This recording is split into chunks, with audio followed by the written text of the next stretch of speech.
Olá, estamos iniciando uma série de entrevistas para o portal Acontece no RN e toda semana traremos um entrevistado. O nosso primeiro entrevistado dessa série será o jornalista, diretor, presidente do Jornal de Fato, César Santos. César, as mudanças na legislação eleitoral esse ano, o senhor acha que foram melhor ou pior? Olha, boa tarde, bom dia, boa noite. Esse mundo online a gente tem que estar antenado com ele. Houve mudança profunda na legislação eleitoral, com alguns pontos em destaque.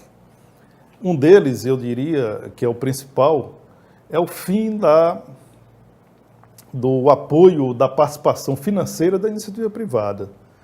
Né? Esse impedimento, que é muito por consequência de crimes de corrupção nas disputas eleitorais, e que vieram muito à tona a partir dessa operação de Lava Jato, e foi preciso tirar as empresas privadas das campanhas. Que consequência isso tem? Isso tem consequência na estrutura das campanhas. Essa é a primeira consequência determinante, importante. Por quê? Porque as campanhas vão se tornar campanhas mais frágeis, estruturas mais frágeis, e que candidatos tradicionais, candidatos que a gente chama de candidatos profissionais, que se acostumaram com grandes estruturas, vão ter dificuldade de fazer campanha. Essa é a primeira situação. A segunda delas vai no próprio processo de construção dessa campanha. Por quê? Porque os órgãos fiscalizadores eles vão estar muito mais atentos. E novas regras elas foram criadas para exatamente potencializar essa decisão. O que é isso? O candidato, por exemplo, ele vai ter que prestar conta da sua conta de campanha a cada momento que recebeu uma doação de pessoa física, não de pessoa privada. Então, é importante frisar isso, porque isso aí vai ter uma consequência muito grande nas campanhas. Os candidatos que anteriormente eles contratavam primeiro um advogado e um marqueteiro, eles agora vão ter que inserir um contador, um profissional de contabilidade, e um profissional de contabilidade que tenha se preparado para a contabilidade eleitoral, que também não é fácil essa atividade. Enfim, mas tem grandes e bons profissionais no mercado. Então eu diria que as mudanças elas foram importantes. Penso que vão tornar as campanhas eleitorais mais claras, sob o ponto de vista da ética e da moral. Vai impedir, eu não diria que acabar, mas inibir a prática da ilegalidade nas campanhas, né? A potencialidade de campanhas através de compra de voto. Eu penso que vai inibir o famigerado Caixa 2, que esse é o grande malefício que as campanhas eleitorais expelem. Então, acredito que as mudanças elas vieram para melhor. Agora, é preciso atentar para uma situação que é importante que o eleitor fique de olho. Nós não tivemos uma reforma política eleitoral profunda. Nós tivemos apenas mudanças pontuais. Foram criadas algumas novas regras a partir de projetos aprovados no Congresso Nacional, juntamente com resoluções do Tribunal Superior Eleitoral, exatamente para melhorar o ambiente de uma campanha eleitoral. Nós ainda ressentimos de uma reforma política profunda, que infelizmente o Congresso e o governo brasileiro até hoje têm negado à nação. Na sua opinião, você acha que o perfil do eleitor mudou? Olha, o perfil do eleitor ele muda a cada campanha. Se pegarmos por base a cidade de Mossoró, que é uma cidade polo, é uma cidade que muda o seu perfil a todo momento, né? Se a gente for fazer uma comparação, for traçar um comparativo de Mossoró de hoje com Mossoró de 2012, que foi a nossa última campanha eleitoral pela prefeitura, evidentemente nós tivemos uma suplementar no meio desse caminho, o eleitor já mudou um pouco. Se imaginarmos que em 2012 tinha um adolescente de 13 anos, ele agora está com 17, ele já tem direito ao primeiro voto. E qual a cabeça desse jovem? Né? Então, muda assim a cada campanha. Alguns municípios mudam de forma lenta, outras não. Mossoró tem uma particularidade. Pelo fato de ser uma cidade polo, pelo fato de ser uma cidade hoje, uma cidade universitária, onde recebe famílias de outras regiões e pessoas que chegam aqui para fazer carreira e que acabam ficando, essas pessoas criam vínculos, mas vínculos distantes de grupos tradicionais da política. Essas pessoas criam vínculos muito mais com outros segmentos da cidade, como economia, como cultura, como a força da religião através de suas mais representações de igrejas, e se cria um perfil novo. Né? Por isso que os políticos eles estão sempre atentos para acompanhar essa mudança. E os que não acompanham acabam ficando para trás, porque não entendeu a mudança na geografia humana e de comportamento de uma cidade do Porto de Mossoró.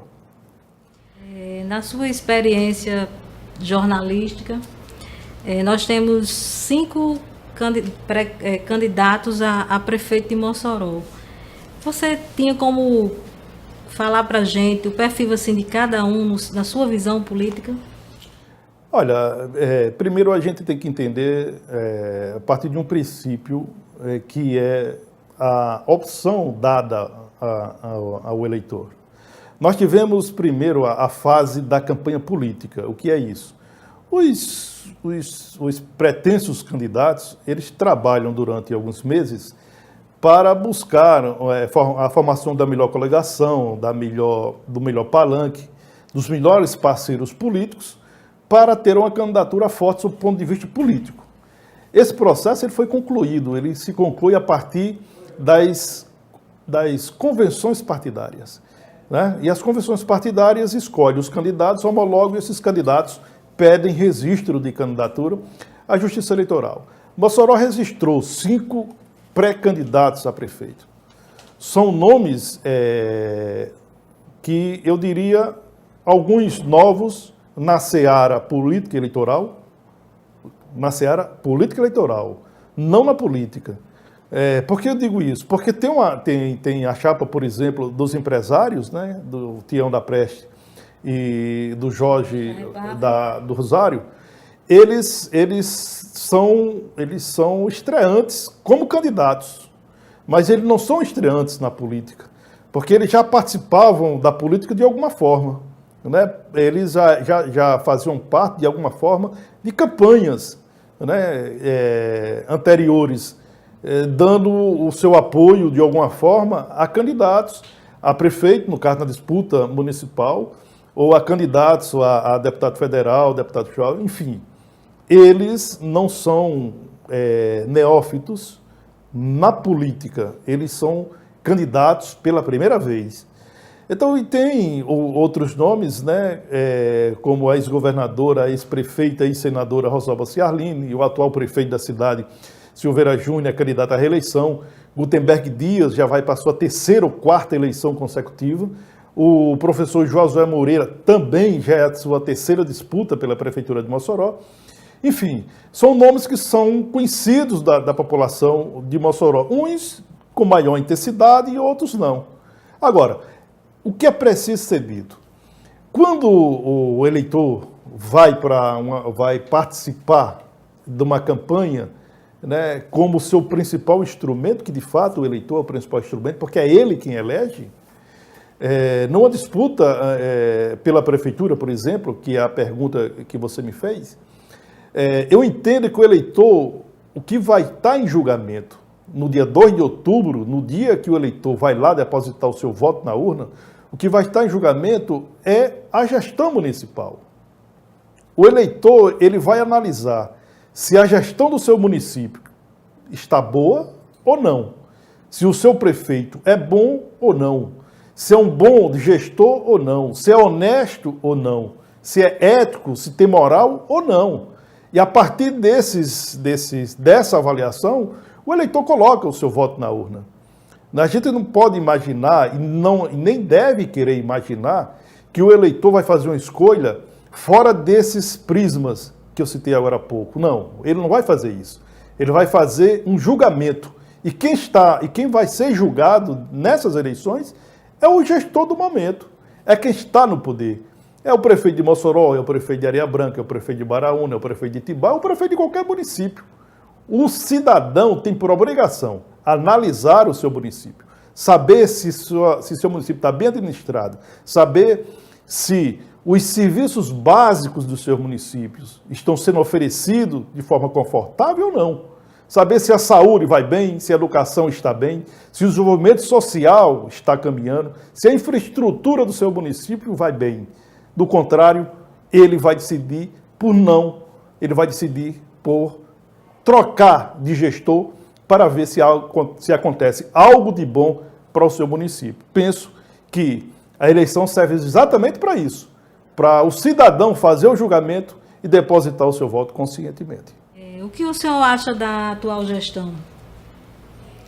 Olha, tem números que por si só respondem essa pergunta. A última pesquisa de opinião pública que foi divulgada em Mossoró, inclusive com registro na Justiça Eleitoral, os índices de aprovação da atual gestão não são animadores, não são alentadores, né? São índices que beiram 80% de reprovação popular.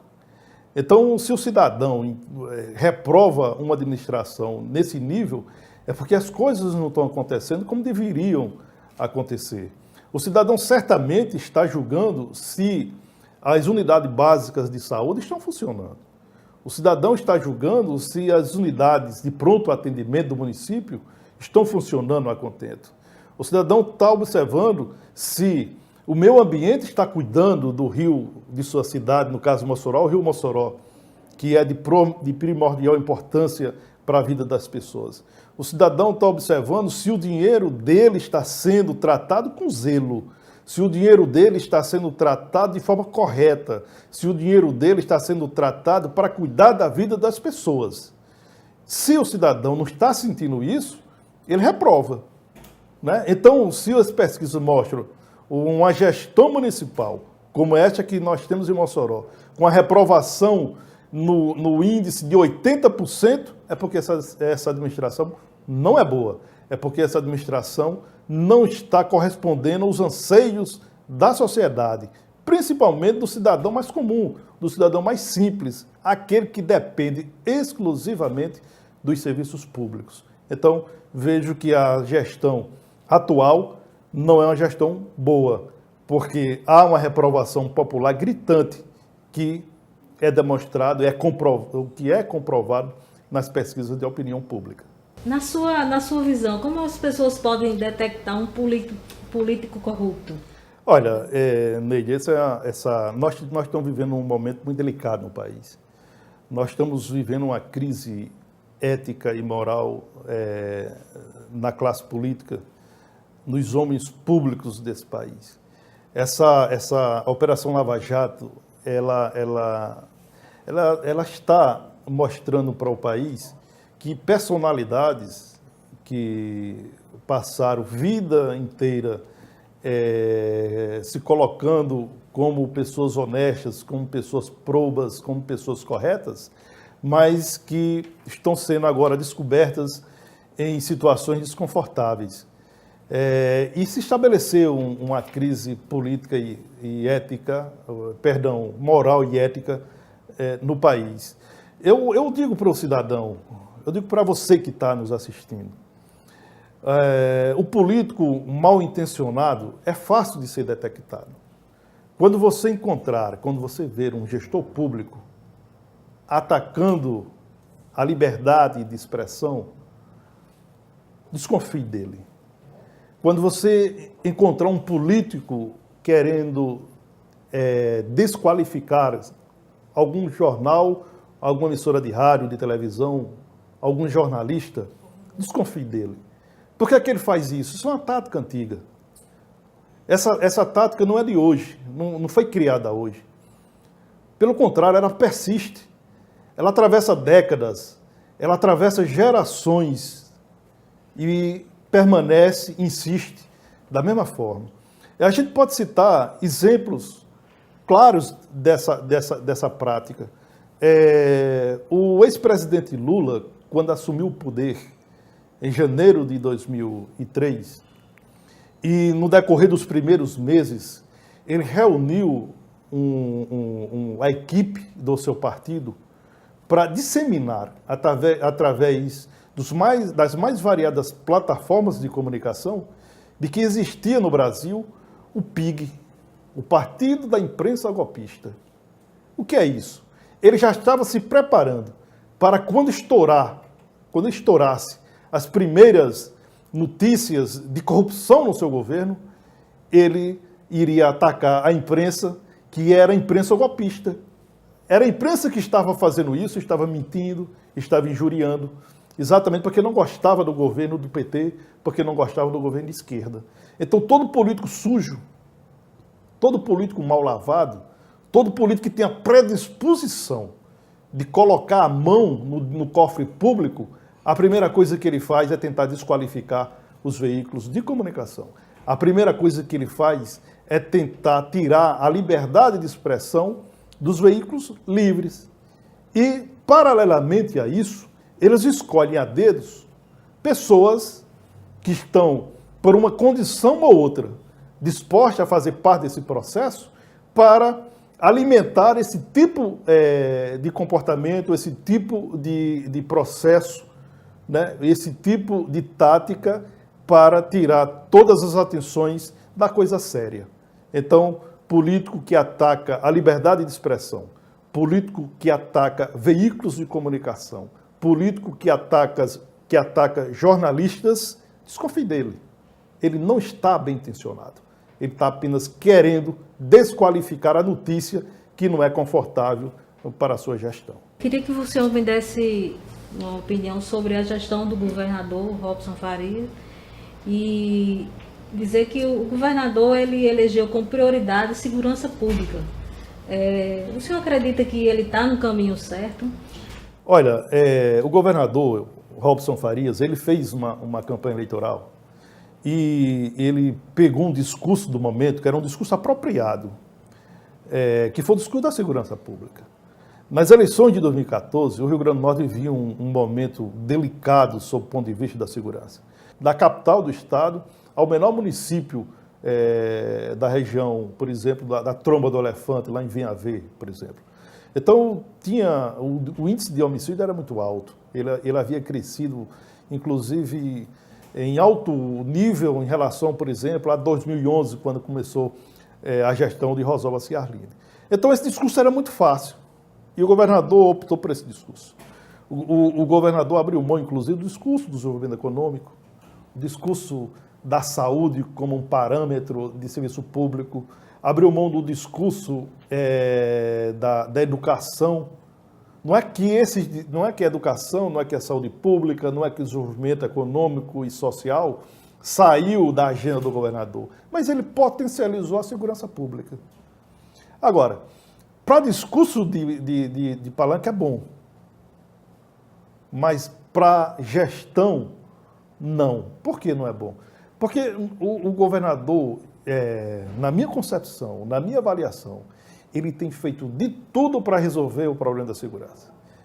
Tudo que está ao seu alcance e algo mais ele tem feito. Isso é nítido, isso está comprovado, isso a gente pode detectar de forma muito clara, de forma muito fácil, inclusive. Mas não se resolve. Segurança pública não se resolve.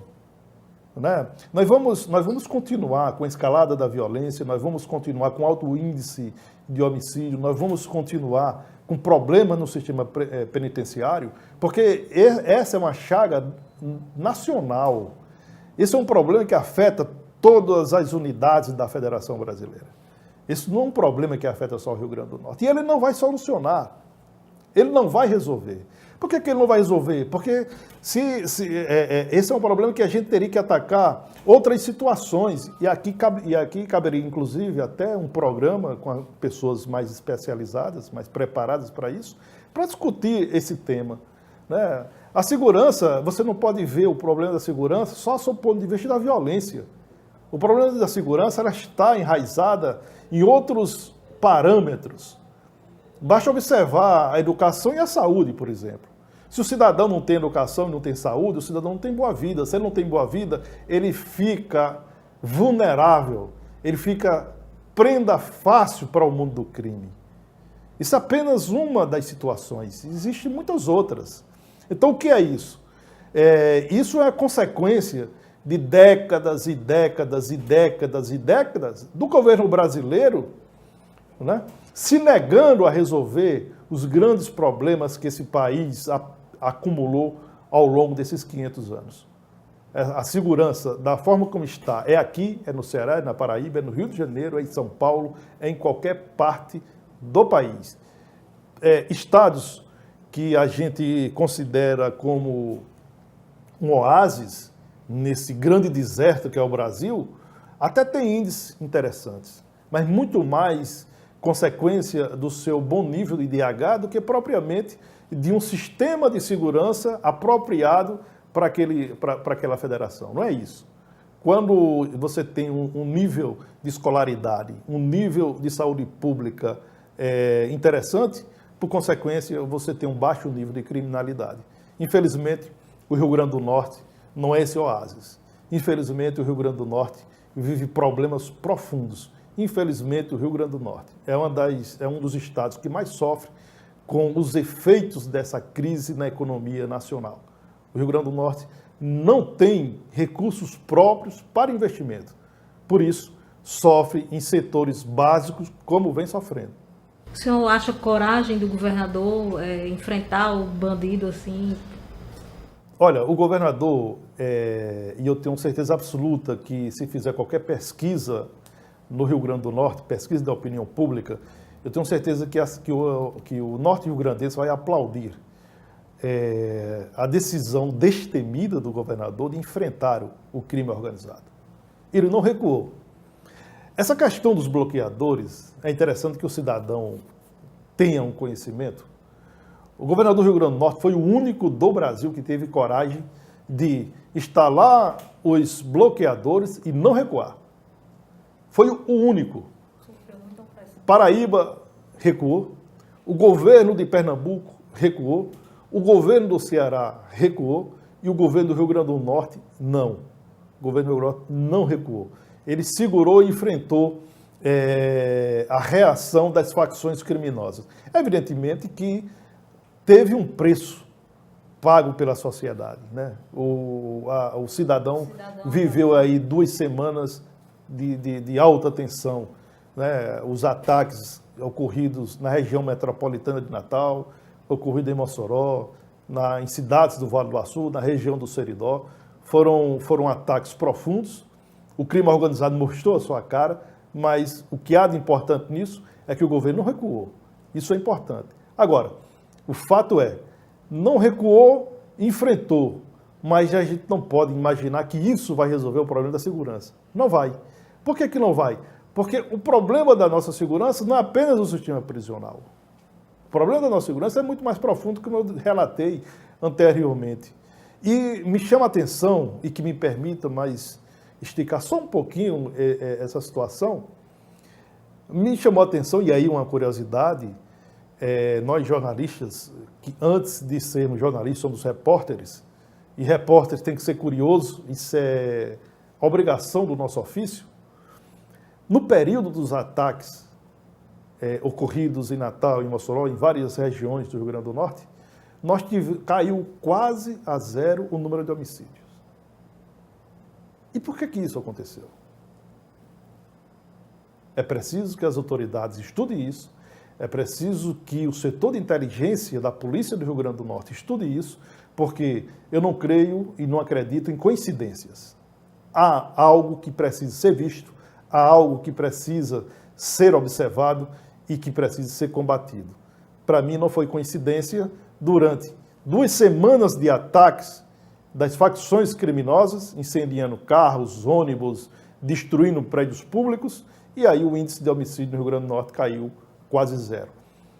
E para aumentar essa curiosidade, tão logo, né, o governo conseguiu parar esses ataques, nós voltamos a ter mortes em série. Isso me trouxe uma curiosidade e penso que as autoridades públicas observaram também.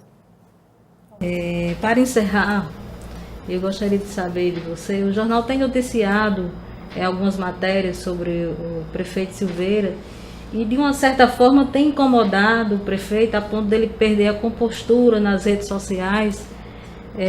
O senhor gostaria de falar alguma coisa sobre isso?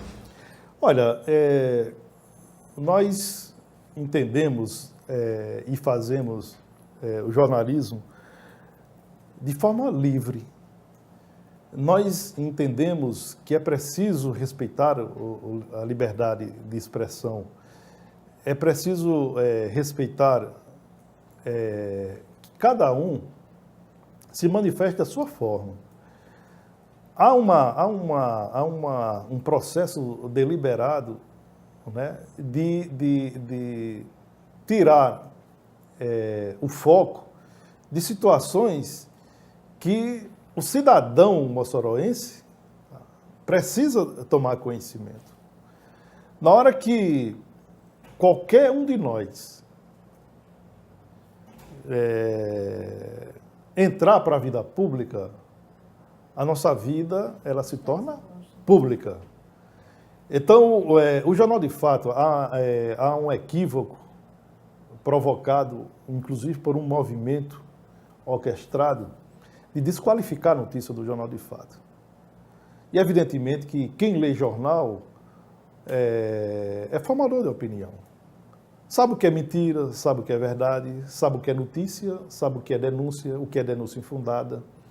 Então, o nosso jornal, o Jornal de Fato, ele cobre apenas e traz as informações para o público, né? Recentemente teve uma repercussão muito grande em relação à reportagem sobre a evolução patrimonial do prefeito Silveira. E aí, já quero até agradecer por você me permitir essa oportunidade para a gente esclarecer, e acho até que as pessoas que estão tentando destruir essa informação de forma muito maldosa, né, que a gente apenas lamenta, o Jornal de Fato, ele não fez nenhuma denúncia em relação ao prefeito Silveira quando noticiou que ele evoluiu o seu patrimônio em 557% entre 2014 e 2015. O Jornal de Fato apenas pegou a informação que está no site do Tribunal Superior Eleitoral do patrimônio que o prefeito declarou à Justiça. Foi Silveira que disse em 2014 à Justiça que tinha um patrimônio de R$ 194.043, R$ perdão. E foi Silveira que agora em 2016 disse que tem um patrimônio de R$ 1.080.040. Foi ele que disse. O jornal fez apenas um paralelo do patrimônio que ele tinha em 2014 para o patrimônio que ele declarou em 2016 e numa matemática simples. Ele evoluiu o seu patrimônio em 557%. Isso é notícia. Como o jornal está noticiando o patrimônio de todos os candidatos a prefeito de Mossoró. Já publicamos o patrimônio do Gutenberg Dias, do PCdoB, publicamos o patrimônio de Tião da Preste, do PSDB. A edição que está saindo agora, estamos publicando o patrimônio da candidata Rosalba Ciarline e vamos publicar o patrimônio de Josué Moreira. Isso é dever do veículo de comunicação. Não é denúncia. Qualquer cidadão comum pode entrar no site do TSE e buscar essas informações. São informações que são declaradas pelo próprio candidato. Então foi o próprio Silveira Júnior que declarou em 2014 que tinha 194 mil e declarou agora em 2016 que seus bens estão em 1 milhão e 80. Uma regra de 3 simples e qualquer menino que esteja no ensino fundamental sabe fazer. Evolução é de 557%, isso não é denúncia, isso é fato. Por conta disso, houve uma polêmica muito grande e aí a gente traz a situação para aquela resposta que a gente deu lá no início. Desconfie da figura pública, desconfie do político que tenta desqualificar jornalistas, que tenta desqualificar veículos de comunicação. Desconfie. Pode desconfiar, porque o político bem intencionado, o político honesto, o político sério, o político ético respeita a liberdade de expressão, respeita a notícia. E se algum veículo usar de má fé, que ele busque os meios legais. A justiça está aí para reparar qualquer dano que alguém possa causar a alguém. Né? E agora, isso não pode ser admitido. Né? A sociedade não pode admitir esse tipo de comportamento, seja do prefeito Silveira, seja de Rosalba Ciarline, seja de Sandra Rosado, de quem quer que seja. Nós precisamos restabelecer, né, a tranquilidade para que todos os segmentos possam trabalhar sem ser perturbados por esse tipo de comportamento. Não é esse tipo de comportamento que Mossoró quer, não é esse tipo de comportamento que Mossoró aceita, não é esse tipo de comportamento que vai melhorar a vida das pessoas. O Jornal do Fato continuará dando cobertura aos fatos importantes da cidade. E se um gestor público, né, evolui o seu patrimônio da forma como o prefeito de Mossoró evoluiu, vai ser notícia. Que seja prefeito de Mossoró, que seja o prefeito de Natal, que seja o governador do Rio Grande do Norte, que seja presidente ou presidente da República. A nossa obrigação é noticiar e vamos continuar com a nossa função de bem informar o povo de Mossoró. Gostaria de agradecer pela entrevista e para aproveitar o momento para parabenizar o Jornal de Fato, que esse mês completa 16 anos. Olha, Neide, eu agradeço por você ter me convidado para ser o primeiro entrevistado nessa série. Né? Você conhece, você trabalhou, fez parte da nossa empresa, né? Aqui tem um pouco do seu DNA nessa trajetória de 16 anos.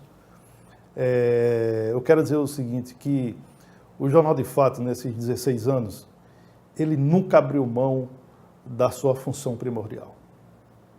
Ele nunca abriu mão de fazer um jornalismo sério, um jornalismo de verdade, como diz o seu slogan. E olha que nesses 16 anos, nós sofremos todo tipo de assédio para que nós nos desviássemos das nossas funções, das nossas convicções. Eu sou jornalista de profissão, não me sinto empresário. Eu não abri um novo jornal em Mossoró, não fundei um novo jornal em Mossoró para ser empresário de comunicação. A única função que eu imaginava e imagino e não abro mão disso é fazer um jornalismo diferente, é fazer um jornalismo que o leitor possa consumir e acreditar. E até hoje a gente não tem se desvencilhado, não tem se distanciado dessas nossas funções.